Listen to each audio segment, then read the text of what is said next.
था कि अगर जो जहर तुम्हारे अंदर इस देश में इन तथाकथित राजनेताओं ने भर दिया है, बंटवारे का, हिंदू मुसलमान का, उसके बाद अगर तुम्हें कोई मुसलमान मिल जाए तो तुम क्या करोगी?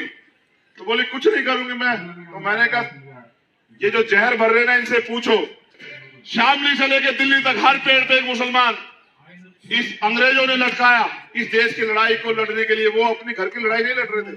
हर व्यक्ति कर्ज में डूब गया है। ये है हिंदुत्ववादी सरकार का हल। और यहाँ जो लोग बैठे हैं उनमें से कितने लोग जो हैं मुस्लिम है, सिख है, जैन है, बौद्ध है, पारसी है, और कितने तथाकथित हिंदू है, ये भी आप अपने आप से सवाल पूछो। अगर ये सरकार हिंदुओं की शिष्क्रिया भी नहीं सुन रही, उनका दर्द भी नहीं सुन रही, तो क्या ये हिंदुओं की सरकार है? नहीं है।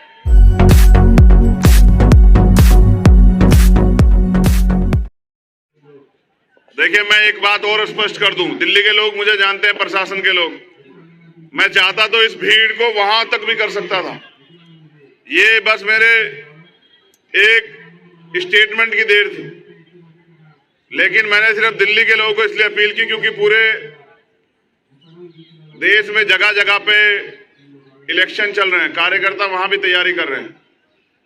लेकिन मैं उम्मीद के साथ जो है ना, पिछली बार समय देके गया था कि सरकार जाग जाएगी,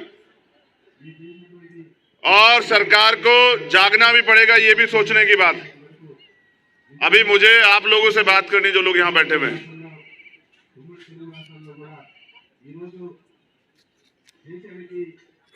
मैं समझता हूं कि आजाद भारत में गुलामों जैसी स्थिति क्यों बनी। एक वो भारत था जब हम अंग्रेजों के गुलाम थे, तब हमें अपने अधिकारों के लिए लड़ने का अधिकार नहीं था, तब हमें अपने हिस्से की लड़ाई लड़ने के लिए अधिकार नहीं थे। ये आजाद भारत है। यहां षड्यंत्र से शिक्षा महंगी की गई है। यहां शिक्षा महंगी है, मौत आसान है, सस्ती मौत। महंगी शिक्षा, सस्ती मौत। और नौकरी के लिए जो करना पड़ रहा है वो मुझे बताने की जरूरत नहीं है। लेकिन गजब की बात यह है कि अगर नौजवान अपनी मांग इस सरकार से नहीं रखेंगे तो क्या वो अपनी मांग रखने के लिए किसी दूसरी सरकार से मांग रखेंगे? क्या वो अमेरिका वालों से मांग करें अपने हक की, अपने अधिकारों की? क्या वो फ्रांस, जर्मनी, ब्रिटेन वालों से बात करें? क्या वो श्रीलंका, नेपाल, चाइना के लोगों से बात करें?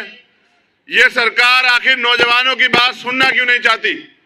उस नौजवान की बात, जो नौजवान इस देश की रीढ़ है, जो नौजवान इस देश की रक्षा करता सीमा के पर खड़ा होकर, जो अपने जान का बलिदान देता है, उस नौजवान को सरकार क्यों नहीं सुनना चाहती है? अगर उसका सबसे बड़ा कारण मुझे समझ आता है तो वो ये है कि सरकार नौजवानों को गुलाम समझती है। सरकार हमें जातियों, धर्मों में बांट के राजनीतिक अपनी रोटियां सेकना चाहती है, लेकिन हमारे हक अधिकारों को देना नहीं चाहती। आप इलेक्शन का समय देखोगे, हर आदमी कहेगा 2 करोड़ रोजगार दे देंगे, 15 लाख रोजगार दे देंगे, 10 लाख रोजगार दे देंगे। लेकिन आप नौजवान साथी हो तो सोचो, जब सरकारी डिपार्टमेंट ही नहीं रहेंगे तो रोजगार कहां से मिलेंगे सरकारी? जिस तरह से सरकार निजीकरण कर रही है, जिस तरह से सरकार सरकारी डिपार्टमेंट खत्म कर रही है, आप सरकारी नौकरी के लिए लड़ रहे हो, प्राइवेट के लिए? जरा हाथ उठा के बताना, दोनों हाथ उठा के बताओ कौन सी नौकरी के लिए लड़ रहे हो?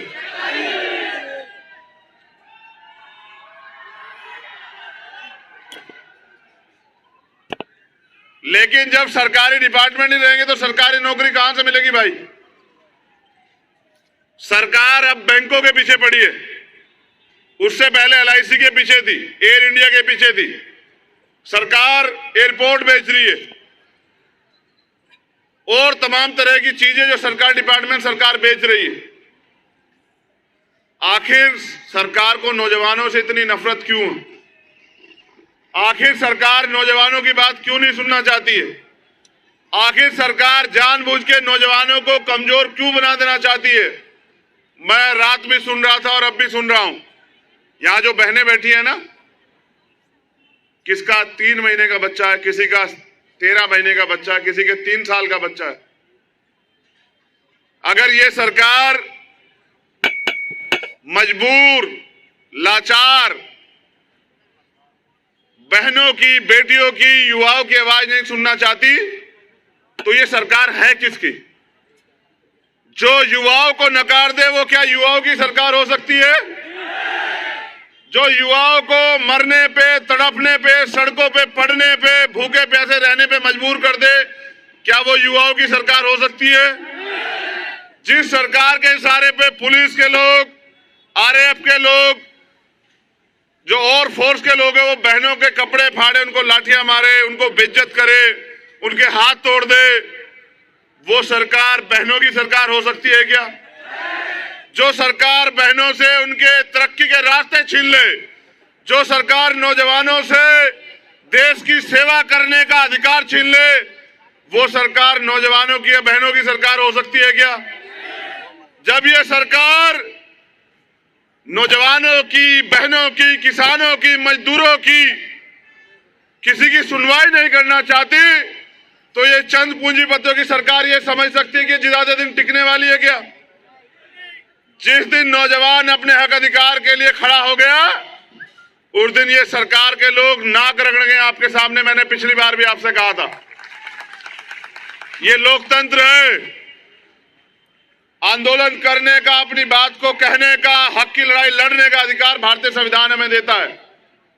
इसको हमसे कोई नहीं छीन सकता। लेकिन मैं ये भी बता दूं कि अगर सरकार हमारी मांग नहीं सुनेगी, सरकार हमें मजबूर करेगी, तो हमें आंदोलन को और ताकतवर बनाना पड़ेगा। हमें सरकार को बताना पड़ेगा कि जो नौजवान देश की रक्षा के लिए प्राणों का बलिदान दे सकता है, वो अपने हक अधिकार के लिए लड़ भी सकता है, और वो अपने हक अधिकार के लिए इस निकम्मी, झूठी, युवा विरोधी, महिला विरोधी सरकार को सबक भी सिखा सकता है। गृह मंत्री जी बताएं, क्या चुनाव जरूरी है या नौजवानों की मांग जरूरी है? क्या चुनाव जरूरी है? यूपी में कह रहे हैं राशन बांट रहे हैं। यूपी के अलावा तो कई और जगह तुम्हारी सरकारें, वहां क्यों नहीं बांट रहे हो?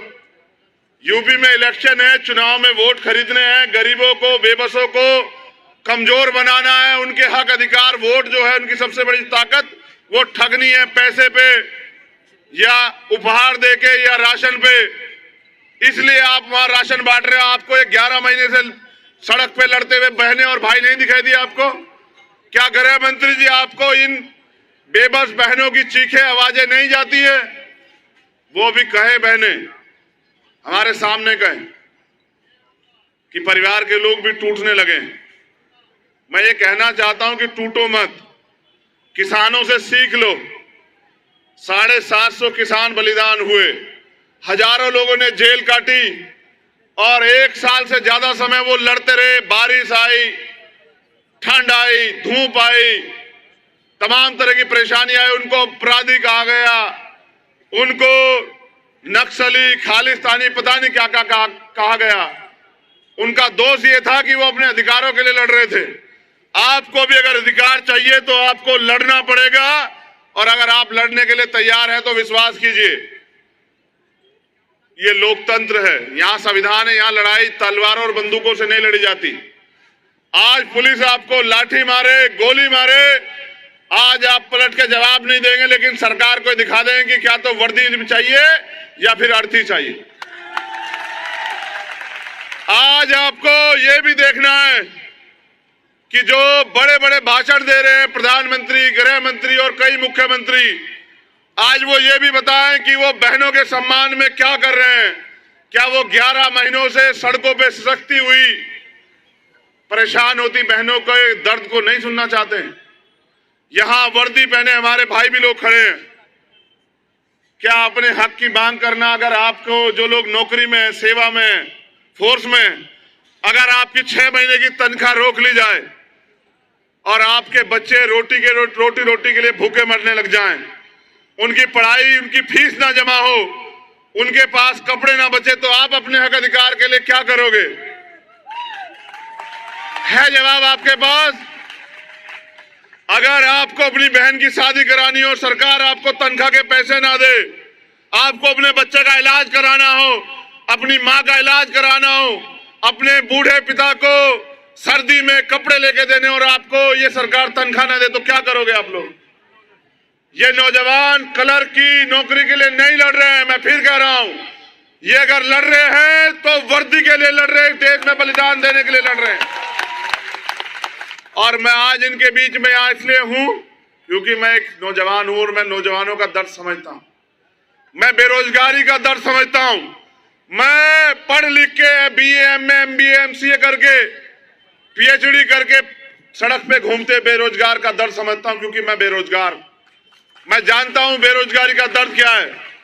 और इस महंगी शिक्षा में किस तरह हमारे माँ बाप, यहां जो बैठा ना वो अमीर नहीं है, अगर अमीर होता तो वो इस क्लर्क की नौकरी के, इस कांस्टेबल की नौकरी के लिए सड़क पे नहीं होता। ये वो लोग हैं जो गरीब हैं, ये वो लोग हैं जो देश से प्यार करते हैं। 10% पूंजीपतियों ने देश पे कब्जा कर लिया, हम समझ भी नहीं पाए। ये देश जो है हर व्यक्ति कर्ज में डूब गया है। ये है हिंदुत्ववादी सरकार का हल। और यहाँ जो लोग बैठे हैं उनमें से कितने लोग जो हैं मुस्लिम हैं, सिख हैं, जैन हैं, बौद्ध हैं, पारसी हैं, और कितने तथाकथित हिंदू हैं, ये भी आप अपने आप से सवाल पूछो। अगर ये सरकार हिंदुओं की शिष्टक्रिया भी नहीं सुन रही, उनका दर्द भी नहीं सुन रही, तो क्या ये हिंदुओं की सरकार है? नहीं है। ये सिर्फ और सिर्फ पैसे वालों की सरकार है और इनको सिर्फ पैसों से मतलब है। इनको अगर देश भी बेचना पड़ जाए तो ये लोग पीछे नहीं हटेंगे। आपको अपने हक की लड़ाई खुद लड़नी पड़ेगी। मैंने तो कल कहा, कल शाम मैंने लिखा कि नौजवान देश की रीढ़ है। सरकार को चाहिए कि नौजवानों के लिए रोजगार की व्यवस्था करें, रोजगार उत्पन्न करें, रोजगार तैयार करें और उड़ने का मौका दे, नौजवानों को खुल के जीने का मौका दे, उनको अपने अवसर प्रदान करे कि वो आगे बढ़ के इस देश की तरक्की में योगदान करे, टैक्स दे।